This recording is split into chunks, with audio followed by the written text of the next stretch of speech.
candidate a question and to which the candidate will have only 30 seconds to answer. Again, 30 seconds to answer. At the end of the 30-second period, we will hear this sound. I believe we are ready with our first guest from Binibining 1 to 5. And of course, we'd like to call on Angela to please join us here at the center stage. Again, ladies and gentlemen, they will pick the name of the judge and the judge will ask the question. So here we go. Binibining number 1, please join me here.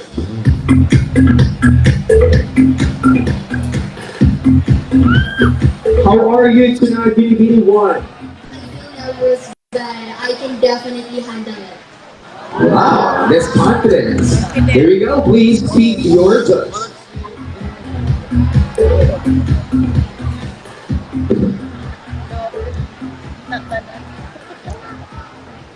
And she picked judge number 2, Miss Jessa Simon. Good evening, candidate number 1. Good evening. Are you ready? Yes. So here's my question. I'm going to repeat it twice. So what do you think is the biggest challenge that Samaleños facing today?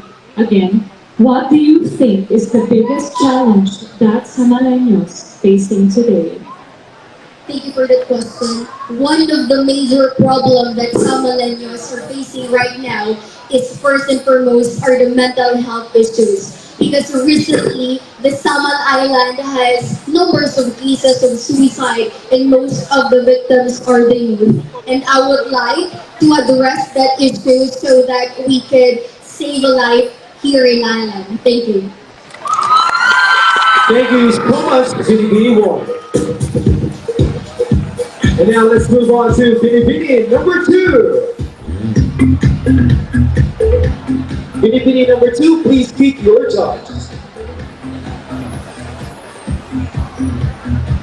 And that is judge number 5.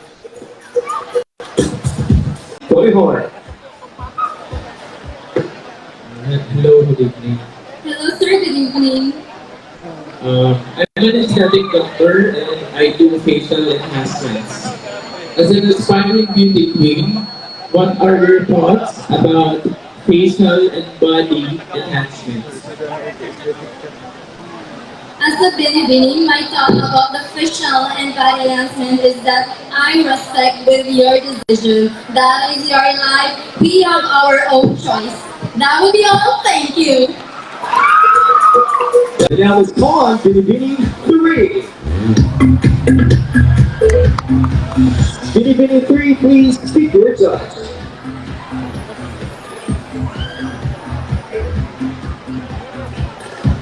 And she picked judge number 1, Noel S. Tequiwa. Madam Samal, nagagabi sa tanan, no? How you feel? Feel great and beautiful tonight. Wow.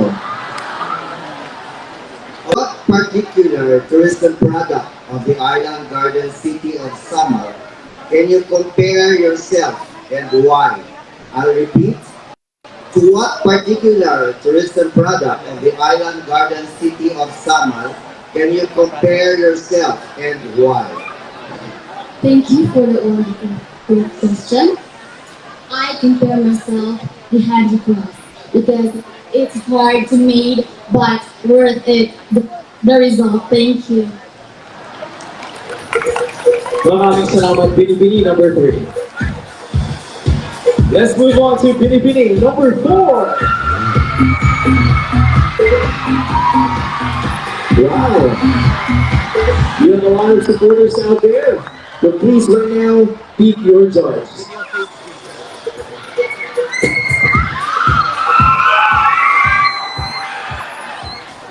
And you pick judge number 5, Dr. Tony Hart. Good evening, sir. This is just a very simple question.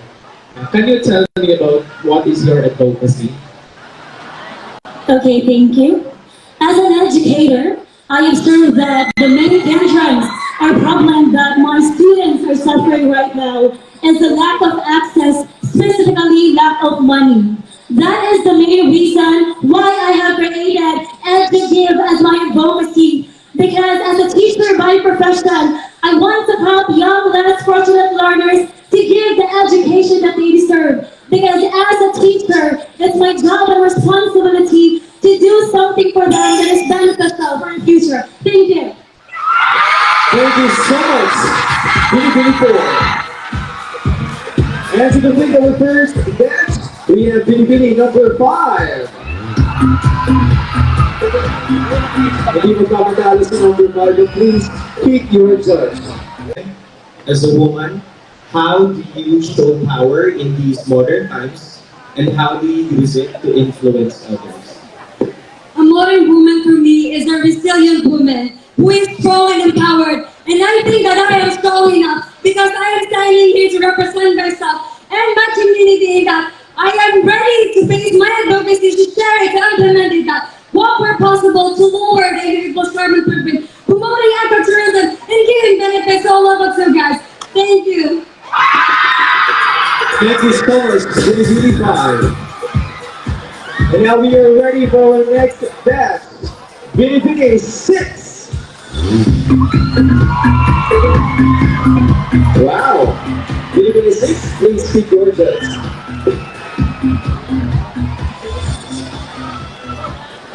And to take judge number 2, Miss Jessel Willard Simon.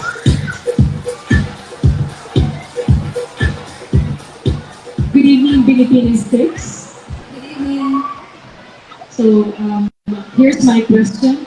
What makes you different from the other girls competing today? Again, what makes you different from the other girls competing today? I think all of us are equally blessed and eager to win the crown, but the edge that I have among them is my perspective in this pageant. I don't compete with the other girls. Instead, I believe that the real contender here is myself. That's why I work hard every day to be the better version until I become the best version of myself that is ready, confident, and empowered. Thank you. Students, Binibini 6. And now we have Binibini 7. Binibini 7, please pick your judge.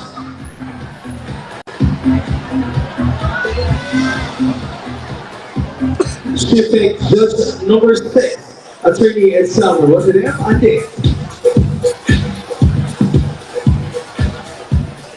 Hello, good evening. Candidate number 7. My question for you is, what is the most meaningful experience you have encountered that changed who you are today? Again, what is the most meaningful experience you have that changed who you are today? Thank you for that wonderful question. The most meaningful experience that changed my life is at this moment, standing here in front of all of you, representing my barangay and fighting for my advocacy. I am here not just to show my beauty, but to gain support from you, because my advocacy will only be successful with every help from you. That's all. Thank you. Thank you so much, Binibini 7. And now let's have Binibini number 8.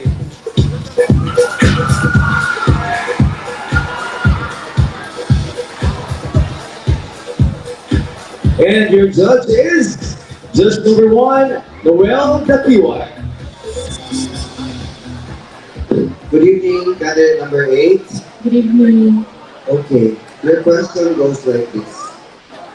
What qualities do you have that you think would be most useful should you be crowned in the Binibining Island Garden City of Samal tonight?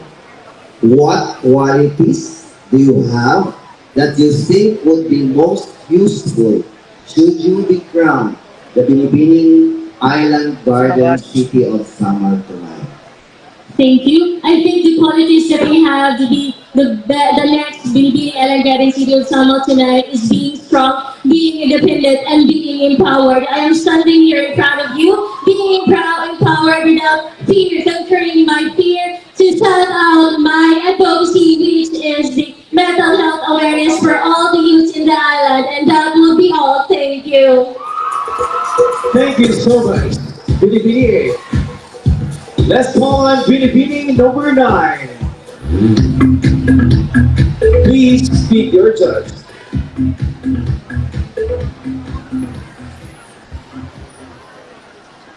And she takes judge number 3, Honorable Ryan Alejandro. Hello, candidate number 9, your name, Jean. Hello, sir. Good evening. Yeah, here's my question to you.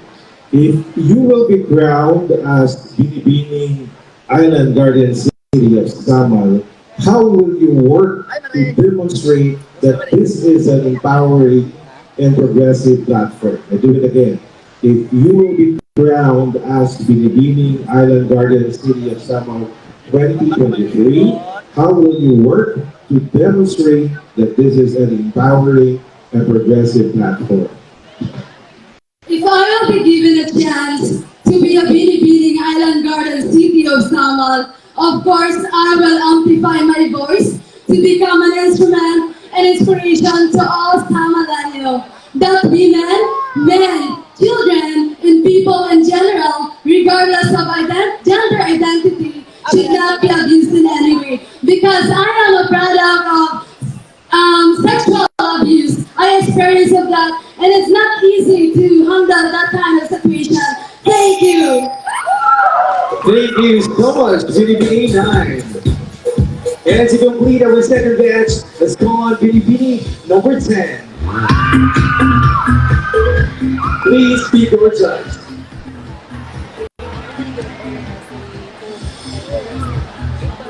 And she picked judge number 2, Jessa Wilmar Timor.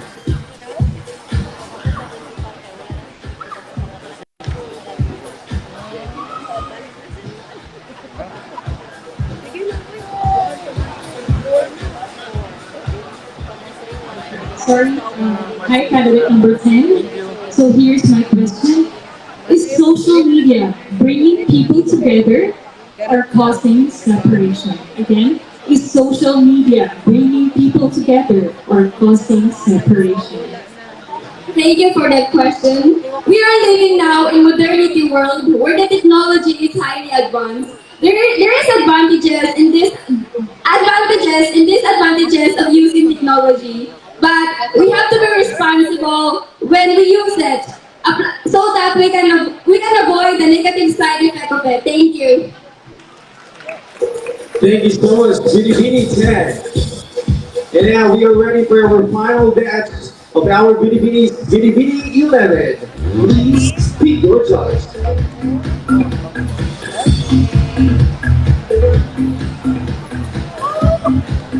And she picked judge number 7, Mr. Mervin J. Swipangu. My name is Biggie. As an ambassador of goodwill, what do you think will be your greatest contribution towards the attainment of Island Garden City of Samal's dreams and aspirations? I repeat, as an ambassador of goodwill, what do you think will be your greatest contribution towards the attainment of Island Garden City of Samal's dreams and aspirations? Thank you. As an ambassador of goodwill, I would like to inform you my advocacy, which is the Youth Engagement for Youth Advocates. Because this advocacy of mine recognizes the young people's right. I believe that if we stand, or if they know to stand with their own beliefs and understand the impact of their voices, they won't gonna be afraid to raise their voices against injustices, lying and greed. And if all the people in the world will do this, not just the youth, together we can change the world. Thank you. Thank you so much, Binibining 11. Let's call on Binibining 12. Please speak your judge.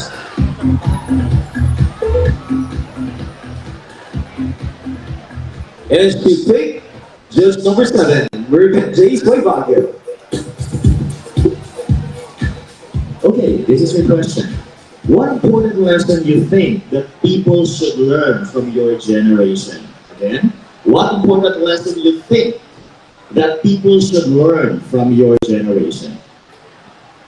Reality-wise, generation nowadays are more focused on entertainment and engaging into social media.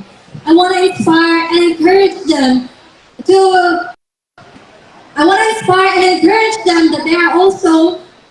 I want to inspire and encourage them to join in any type of environmental activities and help them to realize that they are also responsible for their future home. As a marine conservation advocate, I have seen and understood the importance of preventing plastic pollution in the ocean. Thank you. Thank you so much, Binibining 12. And now let's call on Binibining number 13. Please have your judge. And she picked judge number 4, Ms. Leia May Luna Panizares. Good evening, Binibining number 13. How are you today? Good evening, ma'am. I feel so overwhelmed right now just being in the stage. I know that we have prepared so much for this, and it's just a cloud nine feeling. Thank you, Great to ma'am. hear that. All right, here's your question. What makes Island Garden City of Samal unique and distinct among all the cities all over the Philippines? You know what, ma'am? Samal Island is unique in its own ways. We have the beauty in our beaches, the crystal clear water, and also the kindness of its people. That is why I am taking this opportunity to tell each and everyone to come visit Samal Island because we have a lot to offer. Thank you. Thank you so much, Binibining 13. Let's call on Binibining number 14.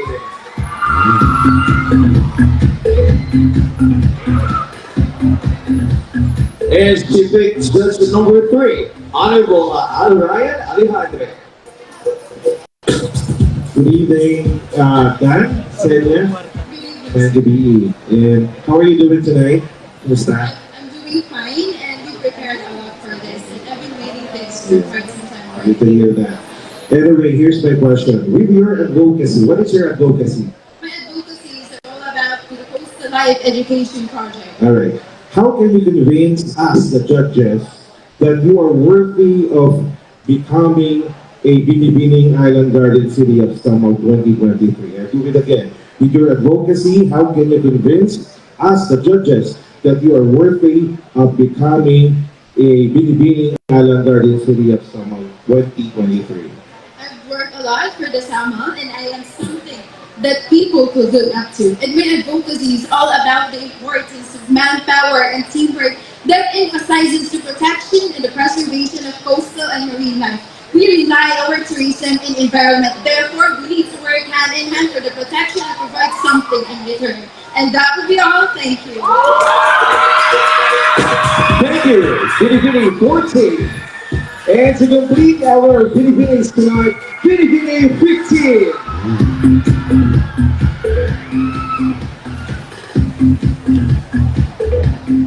And she picked judge number 4, Ms. Leia May Luna Panizares. Hello, Binibining number 15. Here's your question. What do you think is the greatest contribution of beauty pageants in our society today? Again, what do you think is the greatest contribution of beauty pageants in our society today? Thank you so much. Beauty pageant doesn't only mean flexing the beauty of a woman, but also it is a way to flex our intelligence, especially in materializing our advocacy and how genuine our intention is. As an advocate of backyard gardening, I use this as an advocacy. I chose this one because this is an attainable solution for food security and hunger. That would be all, and I thank you. Thank you so much, Binibining 15. Ladies and gentlemen, that concludes our question and answer round for the first round of our 15 beautiful Binibinings tonight for the Binibining Island Garden City of Samal 2023.